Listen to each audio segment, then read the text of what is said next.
प्रिय विद्यार्थियों, नमस्कार। बीए द्वितीय वर्ष की कक्षा में आपका स्वागत है।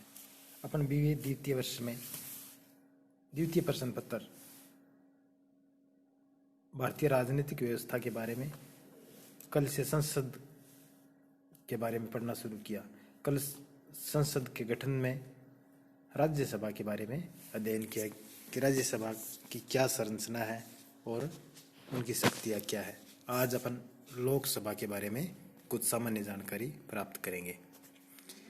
संघीय संसद के निम्न सदन या लोकप्रिय सदन को लोकसभा का नाम दिया गया है। लोकसभा में अधिकतम सदस्य संख्या 552 निश्चित की गई है। वर्तमान में यह सदस्य संख्या 545 है। कल अपन पढ़ा था कि भारतीय संसद के दो सदन हैं, राज्यसभा और लोकसभा। राज्यसभा उच्च सदन या द्वितीय सदन, लोकसभा निम्न सदन या लोकप्रिय सदन के नाम से भी जाना जाता है।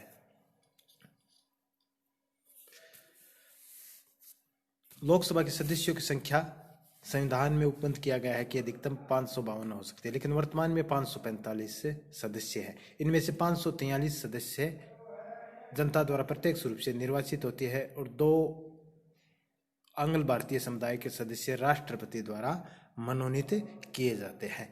जैसा कि अपन राज्यसभा के बारे में पढ़ा था कि कुल 245 सदस्य होते हैं, उनमें से 233 सदस्यों का अप्रत्यक्ष रूप से निर्वाचन होता है और 12 सदस्य राष्ट्रपति द्वारा मनोनीत किए जाते हैं। लेकिन यहाँ राज्यसभा की बजाय लोकसभा एक बड़ा सदन है। इनमें कुल 545 सदस्य हैं। इनमें से 543 का निर्वाचन होता है और 2 मनोनीत किए जाते हैं। अब लोकसभा सदस्य बनने के लिए योग्यताएं क्या है? लोकसभा के चुनाव उन सभी सदस्यों को मतदान का अधिकार होगा जो भारत के नागरिक है, जिसकी आयु 18 वर्ष से अधिक है। ये तो मतदाता की योग्यता है कि भारत का नागरिक है जिनकी आयु 18 वर्ष से अधिक है, वो लोकसभा के चुनाव में मत देने का अधिकारी होता है। अब लोकसभा सदस्य बनने के लिए क्या योग्यताएं हैं? लोकसभा सदस्य बनने के लिए भी प्रथम योग्यता है कि वह भारत का नागरिक होना चाहिए। उसकी आयु 25 वर्ष या उससे अधिक होनी चाहिए। यहाँ ये अंतर है कि मतदाता की आयु 18 वर्ष न्यूनतम की गई है और लोकसभा सदस्य के बनने के लिए 25 वर्ष है। यानी 25 वर्ष से कम आयु का व्यक्ति लोकसभा के चुनाव में भाग नहीं ले सकता, लोकसभा की सदस्यता के लिए आवेदन नहीं कर सकता। इसके अलावा भारत सरकार या किसी राज्य सरकार के अंतर्गत वह व्यक्ति लाभ के पद धारण न किया हुआ हो, यानी कोई सरकारी कार्मिक है, वो लोकसभा का सदस्य नहीं बन सकता। उसको पहले अपने पद से त्याग पत्र देना पड़ता है, उसके बाद में वो लोकसभा के लिए चुनाव में खड़ा हो सकता है। इसके अलावा किसी न्यायालय द्वारा पागल नहीं ठहराया गया हो। तो इस प्रकार कुछ सामान्य योग्यताएं हैं जो आम नागरिक में प्राय मिल सकती है। वो लोकसभा का सदस्य निर्वाचित होने की योग्यता रखता है। अब लोकसभा का कार्यकाल, लोकसभा का कार्यकाल 5 वर्ष का निर्धारित किया गया है, लेकिन प्रधानमंत्री के परामर्श के आधार पर राष्ट्रपति के द्वारा लोकसभा को समय से पूर्व भी भंग किया जा सकता है। संकटकाल की घोषणा लागू होने पर संसद विधि द्वारा लोकसभा के कार्यकाल में वृद्धि भी कर सकती है। यहाँ कई चीजें ध्यान देने योग्य है। पहला है उनका कार्यकाल 5 वर्ष का होता है, लेकिन प्रधानमंत्री लोकसभा को राष्ट्रपति को परामर्श देकर पहले भी भंग कर सकता है। यानी इनका कार्यकाल एक तरह से अनिश्चित हो गया। अधिकतम कार्यकाल 5 वर्ष का, लेकिन प्रधानमंत्री उनको समय से पहले भी भंग करके दोबारा चुनाव करवाए जा सकते हैं। इसके अलावा आपातकालीन स्थिति में लोकसभा के कार्यकाल में वृद्धि भी की जा सकती है। जैसे कि 1975 में जब आपातकाल लगा था, तब 1 साल के लिए लोकसभा के कार्यकाल में वृद्धि कर दी गई थी। तो इस प्रकार कार्यकाल वैसे 5 वर्ष का है, लेकिन उसमें कुछ अनिश्चितताएं हैं। जहां तक राज्यसभा की बात है, राज्यसभा एक स्थायी सदन होता है, उनका कार्यकाल 6 वर्ष का होता है, लेकिन यहाँ लोकसभा का कार्यकाल 5 वर्ष का है और प्रत्येक 5 वर्ष के बाद में उनका चुनाव होता है। लोकसभा के जो सदस्य होते हैं उनकी क्या शक्तियाँ, लोकसभा सदन की क्या शक्तियाँ है? भारतीय संसद के दोनों सदनों में लोकसभा लोकप्रिय सदन है क्योंकि लोकसभा के सदस्यों को जनता के द्वारा प्रत्यक्ष निर्वाचन के आधार पर निर्वाचित किया जाता है। लोकसभा की जो मुख्य मुख्य शक्तियां है वो है इस प्रकार है। प्रथम शक्ति है विधायी शक्ति। संविधान के अनुसार भारतीय संसद संघ सूची, समवर्ती सूची, अवशिष्ट विषयों पर कानून का निर्माण संसद कर सकती है। यद्यपि संविधान के द्वारा साधारण विधेयकों के संबंध में लोकसभा और राज्यसभा को बराबर शक्तियां प्रदान की गई है।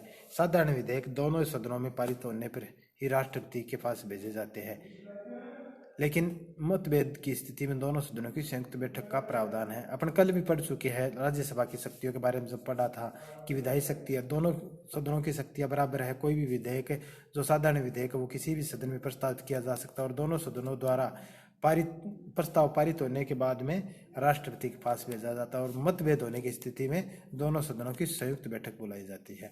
क्योंकि लोकसभा में राज्यसभा से दोगुने से भी ज्यादा सदस्य होने के कारण सामान्यतया बैठक में यानी संयुक्त बैठक में विधेयक के भाग्य का निर्णय लोकसभा की इच्छानुसार ही होता है। यानी जब किसी विधेयक के संबंध में राज्यसभा और लोकसभा में मतभेद हो तो दोनों सदनों की संयुक्त बैठक बुलाई जाती है। क्योंकि लोकसभा के पास 545 सदस्य और राज्यसभा के पास 245 सदस्य है। इस प्रकार लोकसभा एक बड़ा सदन है। दोनों सदनों के जब सदस्य मिलकर जब संयुक्त रूप से किसी विधेयक को पारित करेंगे तो निश्चित रूप से जो बड़ा सदन है उसका पलड़ा हमेशा भारी रहता है संख्या के बल के आधार पर। तो इस प्रकार अपन देखते हैं कि अगर किसी विधेयक साधारण विधेयक के मामले में भी अगर दोनों सदनों में टकराव तो संयुक्त बैठक में लोकसभा जो चाहती है उसके अनुसार ही विधेयक पारित होने की संभावना रहती है। दूसरा है वित्त विधेयक। भारतीय संविधान द्वारा वित्तीय शक्ति लोकसभा को ही प्रदान की गई है। अपन कल भी पढ़ा था कि वित्त विधेयक केवल लोकसभा में भी प्रस्तावित किए जाते हैं, राज्यसभा में नहीं। इस संबंध में राज्यसभा की स्थिति बहुत गौण है। अनुच्छेद 109 के अनुसार वित्त विधेयक लोकसभा में भी प्रस्तावित किए जा सकते हैं। राज्यसभा को वित्त विधेयक की प्राप्ति की तिथि से 14 दिन के अंदर विधेयक लोकसभा को लौटाना होगा। यानी यहाँ न तो कोई मतभेद की स्थिति होती है और न ही राज्यसभा अस्वीकार कर सकती है वित्त विधेयक को। केवल 14 दिन का समय दिया जाता है। 14 दिन के अंदर अंदर उनको लोकसभा को लौटाना पड़ता है और 14 दिन के बाद में वो जैसा लोकसभा ने भेजा है उसी स्थिति में वो पारित मान लिया जाता है। राज्यसभा विधेयक में संशोधन के लिए केवल सुझाव दे सकते हैं, लेकिन स्वीकार करना या न करना लोकसभा की इच्छा पर निर्भर है। तो वित्तीय मामलों के संबंध में संपूर्ण शक्तियां एक तरह से लोकसभा के पास ही है वित्तीय विधेयक के संबंध में। तीसरी, कार्यपालिका पर नियंत्रण की शक्ति। संविधान के अनुसार संघीय कार्यपालिका अर्थात मंत्रिपरिषद लोकसभा के प्रति उत्तरदायी होती है। मंत्रिपरिषद उसी समय तक अपने पद पर रहता है जब तक कि उसे लोकसभा में विश्वास प्राप्त हो। लोकसभा के द्वारा अविश्वास प्रस्ताव पास करके मंत्रिपरिषद को हटाया जा सकता है। यानी ये शक्ति केवल लोकसभा के पास है। लोकसभा अविश्वास प्रस्ताव पारित करके मंत्रिपरिषद सहित प्रधानमंत्री को हटा सकता है। राज्यसभा के पास ये शक्ति नहीं है।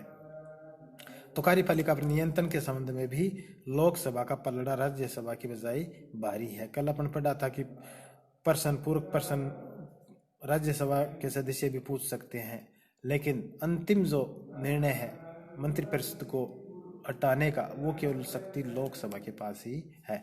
इसके अलावा संविधान में संशोधन करने की शक्ति राज्यसभा के समान है। कल अपन पढ़ा था कि संविधान संशोधन विधेयक किसी भी सदन में प्रस्तावित किए जा सकते हैं और दोनों सदनों द्वारा अलग अलग बहुमत से पारित होने पर ही वो संविधान संशोधन विधेयक राष्ट्रपति के पास जाता है।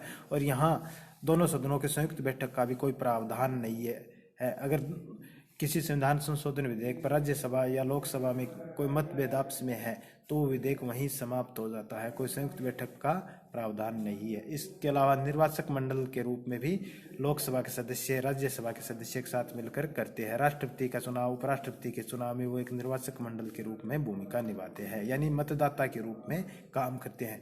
तो यहाँ भी लोकसभा और राज्यसभा को लगभग बराबर शक्ति है। दोनों सदनों के जो सदस्य होते हैं उन दोनों सदनों के सदस्यों का मत मूल्य बराबर होता है।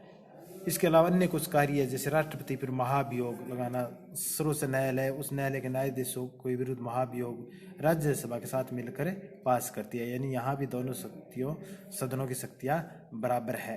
राष्ट्रपति को हटाना, सर्वोच्च न्यायालय उस न्यायालय के न्यायाधीशों को हटाना, यानी महाभियोग की जो प्रक्रिया हो लोकसभा और राज्यसभा दोनों में अलग अलग बहुमत से पास होनी आवश्यक है। इसके अलावा संकटकाल की घोषणा का अनुमोदन भी संसद करती है, जिसमें लोकसभा की भी महत्वपूर्ण भूमिका होती है।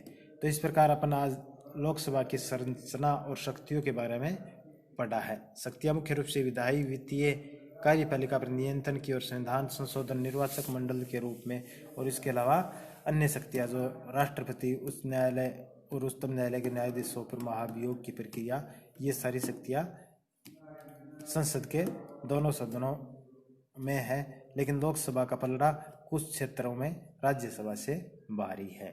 तो आज बस इतना ही। धन्यवाद।